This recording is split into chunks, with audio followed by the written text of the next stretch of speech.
Assalamualaikum warahmatullahi wabarakatuh. Hai anak-anak semua, gimana kabarnya kalian hari ini? Oke, mudah-mudahan dalam keadaan sehat selalu ya, dan keluarga kita semua diberi kesehatan. Dan juga kalian jangan lupa selalu semangat belajar, supaya ilmu kalian juga bisa bermanfaat bagi diri kalian, bagi masyarakat, dan bagi nusa dan bangsa kita. Oke, sebelum kita memulai kegiatan pada hari ini, marilah kita berdoa. Kalian bisa pause videonya, berdoa bisa dimulai, berdoa bisa diakhiri. Baik, sebelumnya anak-anak kalian sudah mempelajari di tema 1, subtema 3, pembelajaran 1 dan 2. Kalian sudah mempelajari tentang bahasa Indonesia itu tentang meringkas, kemudian IPA-nya itu tentang peredaman bunyi dan pemantulan bunyi. Nah, sekarang kita juga ada hubungannya dengan itu. Di pembelajaran 3 dan pembelajaran 4, kita akan membahas apa saja. Ayo segera kita mulai. Seperti biasanya, sebelum memahami materi ini, kita harus benar-benar fokus biar kalian bisa mengikuti materi berikutnya dengan baik juga. Bisa kita mulai sekarang? Nah, anak-anak bisa kalian lihat di sini untuk di pembelajaran 3-nya, kalian nanti silakan mengerjakan tugas yaitu menuliskan ringkasan materi dari mozaik kreasi bersama. Nah, itu ada di buku kalian halaman 142. Nanti seperti biasa caranya meringkas, dilihat dulu gagasan pokoknya, kemudian kalian tulis kira-kira ringkasannya seperti apa. Ingat, meringkas itu bukan menceritakan kembali ya, tetapi yang namanya meringkas itu yang dari panjang menjadi pendek. Oke. Nah, ini masih di pembelajaran 3-nya anak-anak.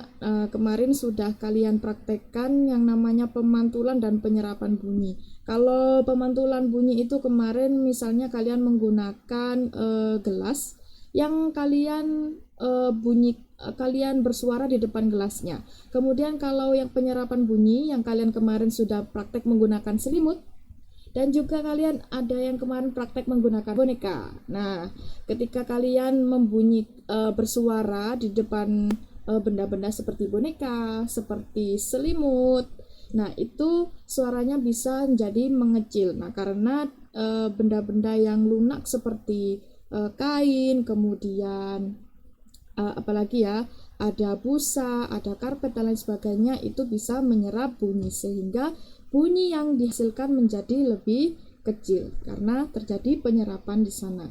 Oke, kita lanjut di sini. Pemantulan dan penyerapan bunyi. Bunyi itu dapat dipantulkan dan dapat diserap. Prakteknya kemarin kalian sudah ya. Yang pertama pemantulan bunyi, yaitu suaranya tetap dan pemantulan bunyi ini terjadi pada benda-benda yang keras. Nah, kemarin sudah kalian praktekkan suaranya itu tetap ya, yang kalian sudah menulis itu, sudah menggambar. Nah, itu yang pakai suara yang datang, kemudian ada bunyi pantul di bawahnya, kemudian suara yang dihasilkan itu sama. Ya, kemudian itu tadi pemantulan bunyi itu terjadi pada benda-benda yang keras ya, seperti kaca, besi, kemudian batu, kayu, dan lain sebagainya.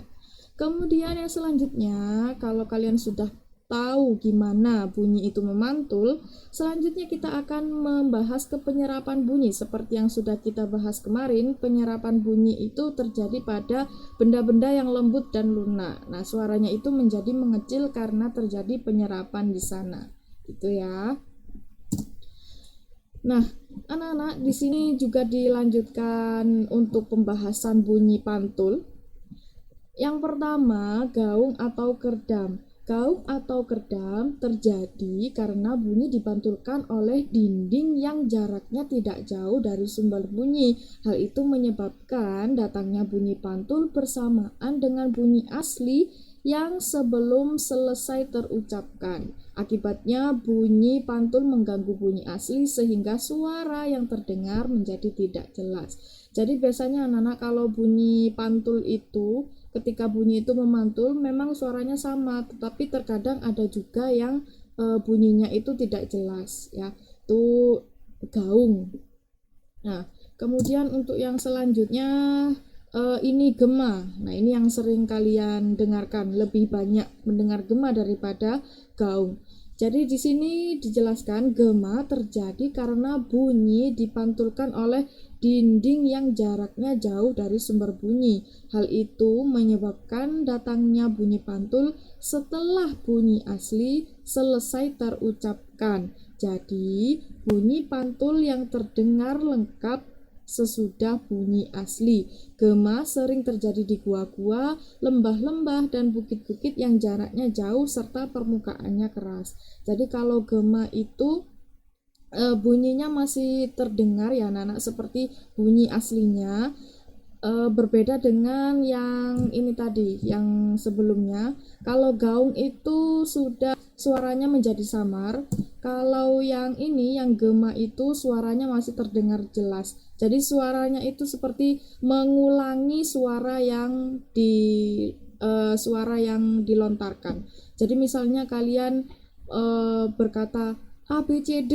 Nah, kalau gema itu kalian akan mendengar suara yang kedua ya. Jadi bunyi pantul maksudnya itu bunyinya itu ada dua jadinya kalau yang gema itu ya. Tetapi kalau yang gema itu bunyinya persis seperti yang kalian katakan. Kalian misalkan mengatakan A B C D. Nah, kemudian kalau gema itu kalian akan mendengar bunyi yang kedua, bukan ada orang yang menirukan kalian, tetapi bunyi yang kalian sudah bilang A B C D itu tadi itu memantul.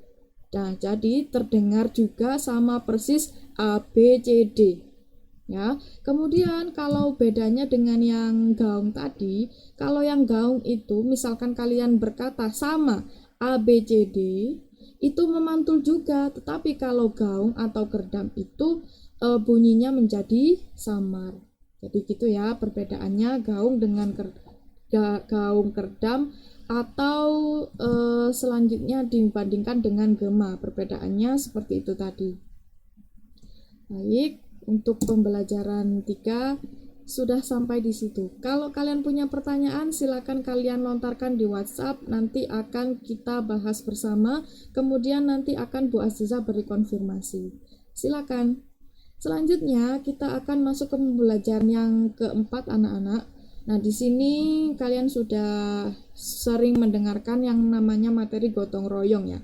Jadi gotong royong itu merupakan ciri khas dan budaya masyarakat Indonesia yang didorong oleh kesadaran bahwa manusia memerlukan bantuan orang lain, yaitu sebagai makhluk sosial ya. Nah, kemarin kan ada pertanyaan waktu ulangan, apa yang kalian ketahui tentang makhluk sosial? Nah, ini jawabannya ada di sini. Sebelumnya mungkin di kelas 3 kalian sudah mendengar yang namanya makhluk sosial itu makhluk yang harus bersosialisasi, makhluk yang membutuhkan orang lain, tidak bisa hidup sendiri. Misalnya kalian apakah bisa hidup sendiri? Kalian ketika lahir kemudian ditinggal ibunya, bisa nggak kalian cari susu sendiri? Nggak bisa kan? Cari makan sendiri, ambil minum sendiri, nggak bisa kan? Nah, seperti itu contohnya ya. Kemudian di sini yang dibahas adalah tentang gotong royongnya. Karena manusia itu termasuk makhluk sosial itu tadi anak-anak, perlu orang lain, nggak bisa ngapa-ngapain itu sendirian, full sendirian nggak bisa, pasti perlu orang lain. Makanya kita lebih baik melaksanakan sesuatu dengan gotong royong. Nah, gotong royong itu banyak sekali manfaatnya. Kemarin sudah kalian sebutkan, sudah pinter semua. Gotong royong itu manfaatnya apa ya? Pekerjaan menjadi cepat selesai, kemudian menambah tali silaturahmi dan lain sebagainya. Banyak sekali manfaatnya. Nah, kemudian untuk yang selanjutnya di sini gotong royong merupakan perwujudan semangat sila ketiga Pancasila. Jadi ketuhanan yang Maha Esa, kemanusiaan yang adil dan beradab. Yang ketiga adalah persatuan Indonesia ya, persatuan Indonesia ya. Tuh, sila ketiga Pancasila. Nah, gotong royong ini dapat kita lakukan yang pertama di lingkungan keluarga atau di rumah, dan yang kedua di lingkungan sekolah, Kemudian yang terakhir di lingkungan masyarakat. Jadi kalau di keluarga itu di rumah, ya yang biasa kita lakukan di rumah itu ya ada gotong royongnya seperti membantu orang tua, membantu ibu cuci piring, membantu ayah mencuci motor atau mobil, kemudian membantu ibu menyapu, membantu ibu mengepel, membantu ayah menyiram tanaman, kemudian membantu menjawab pertanyaan PR adik yang tidak bisa dan lain sebagainya. Itu adalah sebuah gotong royong yang bisa kita lakukan di rumah. Banyak sekali yang bisa kita lakukan ya. Kemudian yang selanjutnya kalau di lingkungan sekolah kita bisa banyak sekali, misalnya kita lagi masuk sekolah nih. Nah, kita itu bisa bantu guru yang misalnya gurunya baru datang atau mau ke kelas, sini Bu, saya bawakan tasnya atau bukunya dan lain sebagainya, atau melaksanakan piket kelas. Nah biasanya kan kalian tuh misalnya ada yang nggak piket tuh biasanya kan kalian lapor-lapor sama gurunya, Bu si ini nggak piket, si ini nggak piket. Nah oke. Nah itu termasuk berarti kamu itu ingin melaksanakan gotong royong itu tadi biar sama-sama piketnya ya. Kemudian apalagi ya contohnya mengerjakan tugas kelompok. Nah, tugas kelompok ya, jadi bukan tugas individu yang dikerjakan gotong royong. Nah, kalau misalnya individu berarti tugasnya memang harus dikerjakan sendiri-sendiri. Kemudian yang selanjutnya anak-anak di lingkungan masyarakat ada banyak sekali ya yang bisa kalian lakukan, seperti kalian melakukan pos ronda atau kalian bantu untuk kerja bakti membersihkan lingkungan di daerah dekat rumah kalian, kemudian kalian juga membantu pembangunan masjid, pembangunan jembatan, membersihkan selokan dan lain sebagainya di lingkungan masyarakat ya. Pokoknya yang kegiatan di masyarakat yang bisa dilakukan bersama-sama gitu ya. Baik, untuk yang selanjutnya anak-anak, kita juga masih membahas tentang ringkasan. Nah, sekarang gagasan pokok dan gagasan pendukung dari ringkasan teks lisan. Nah, kalau kemarin anak-anak mulai dari tema 1, subtema 1 dan subtema 2, kalian menggunakan teks tulis ya. Jadi kalian baca dulu teksnya apa, kemudian kalian tulis gagasan pokok dan gagasan pendukung serta ringkasannya. Nah, kemudian anak-anak kalau sekarang sudah di subtema 3, levelnya otomatis lebih tinggi nih. Jadi kalian nulis gagasan pokok, gagasan pendukung dan ringkasannya itu berdasarkan dari teks lisan ya. Jadi teks lisan itu seperti cerita ya. Intinya itu dilontarkan dari orang lain, bisa dari guru les atau dari teman atau dari siapa, misalkan kalian dengar di TV dan lain sebagainya, itu termasuk teks lisan. Jadi dimana teksnya itu adalah dilisankan, ada sesuatu yang dilisankan ya. Kita bisa baca di sini, pada dasarnya menulis gagasan pokok, gagasan pendukung, dan meringkas dari teks lisan hampir sama dengan teks tulis. Maksudnya hampir sama caranya dengan mencari gagasan pokok, pendukung, dan ringkasan dari teks tulis. Perbedaannya terletak pada cara menemukannya. Ini ya, menulis gagasan pokok dan gagasan pendukung serta meringkas dari teks lisan dapat dilakukan dengan cara mendengarkan dengan seksama. Kalian juga dapat menuliskannya di kertas lain terlebih dahulu, kemudian kalian dapat menulis gagasan pokok, gagasan pendukung, serta ringkasan teks tersebut seperti ketika kalian menulis berdasarkan teks tulis. Jadi, kalau misalkan kemarin kalian itu nulisnya gagasan pokok, gagasan pendukung, dan ringkasan itu berdasarkan teks, kan kalian baca-baca dulu tuh paragrafnya, ada berapa paragraf, gagasan pokoknya apa, gagasan pendukungnya apa, kemudian ringkasannya bagaimana berdasarkan gagasan pokok. Nah, kemudian kalau yang ini kita berasal dari teks lisan sumbernya. Jadi kita harus mendengarkan dengan sesama, dirungokno dhisik ya. Dirungokno sing temen. Nah, kalian bisa nyatet dulu. Oh, tadi kira-kira Anggap saja tadi beberapa kalimat tadi adalah paragraf 1, anggaplah seperti itu. Kira-kira gagasan pokoknya itu apa? Nah, jadi apa yang dibahas di situ? Ditulis dulu di kertas. Nah, nanti baru kita tuliskan untuk ringkasannya. Ya, jadi gagasan pokoknya apa? Kemudian gagasan pendukungnya sebagai informasi tambahannya. Kemudian barulah kita menulis ringkasannya. Jadi gitu ya.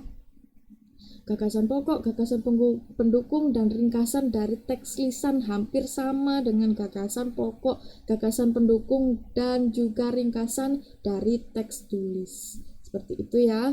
Nah, jadi perbedaannya hanya kalau teks lisan berarti harus didengarkan dulu dan kalian harus nyatet dulu supaya nggak salah. Itu lebih bagus. Ya, kalau misalnya kalian udah pinter banget nih, udah celing-celingan nih otaknya, berarti kalian bisa langsung nulis gagasan pokoknya ini, gagasan pendukungnya ini, dan ringkasannya ini.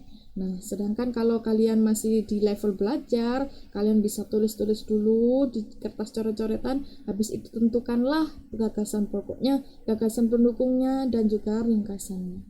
Seperti itu anak-anak. Baik, terima kasih sudah mengikuti pembelajaran hari ini. Semoga ilmu yang tadi sudah disampaikan bisa bermanfaat dan kalian bisa mengerjakan soal-soal dengan mudah nanti. Terima kasih, saya akhiri. Wassalamualaikum warahmatullahi wabarakatuh.